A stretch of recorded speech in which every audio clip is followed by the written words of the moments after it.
నీ అవ్వ పొలమేంటి 10 రోజులు అవుతుంది. ఈ పక్క ఒక్క మిషన్ అన్న దిక్కులేదంటే అసలు నేనేమో ఈ పొలం కాడ ఎండకెండుతున్నా.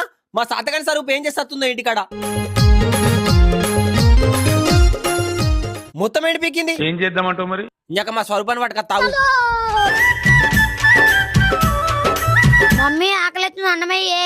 నీ ఆకలి ఆవలో అని పొద్దున ఆకలి అంటే కొంచెం ముచ్చట పెడుతున్నావు. పెడతా నీ ముచ్చటకు మంటలుగా ఆడ పొలం ఎండిపోతుంది దేవుడా అంటే ఇడ ముచ్చటకు మూతులు చెప్తున్నావా దొంగ మొక్కం దానా? అగో ఇల్లు ఎగడానికి ఏం పుట్టింది? ఆ పొలం కాడ మిషన్ రాకున్నా నాకే బాధనా? ఆ పాడంగ ముఖం పెట్టుకొని ఆ పొలం మీద కోపం అంతా నా మీద వేసేస్తాడు. ఈ గూద మొక్కని పుట్టాది రోమన్నట్టు కట్టం సాధగాని మాటలైతే ఓ పెద్ద ఉన్నాయి. పొలనే తీసుకోయి గోపి చూసి మాయాలి గాని అగో మిడిగుడ్లు పెట్టుకొని ఇట ఇస్తాడు. పొలనే తీసుకోయి గోపి పోరా.